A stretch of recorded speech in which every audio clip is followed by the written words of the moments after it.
Welcome to our channel. Today we how to download Venmo transaction history for tax records. Easy tutorial, step by step, clearly.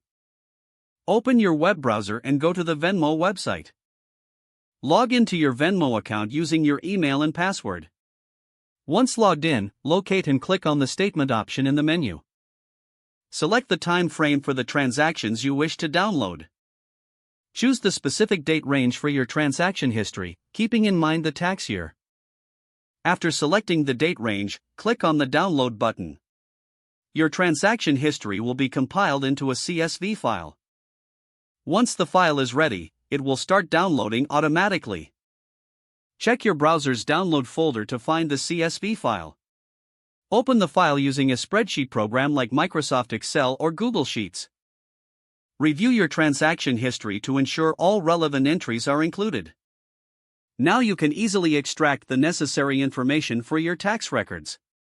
If you need to format the data, feel free to adjust the columns and rows as needed. Make sure to save the edited version for future reference. Your Venmo transaction history is now ready for your tax preparation. If the page does not load, refresh the browser or try again in a private or incognito window. Make sure you are using the correct email address, then retype it carefully to avoid small typos. If your password is not accepted, use the reset option and create a new strong password you can remember.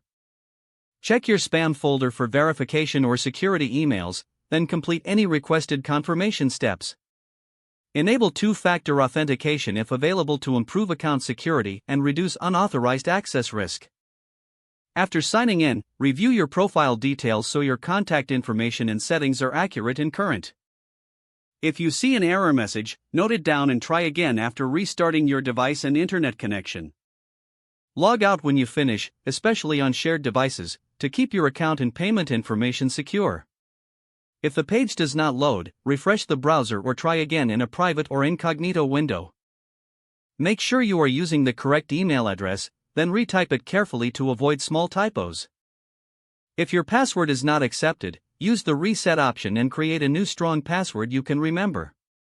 Check your spam folder for verification or security emails, then complete any requested confirmation steps. Enable two-factor authentication if available to improve account security and reduce unauthorized access risk. Don't forget to like this video and subscribe to our channel for more step-by-step tech guides.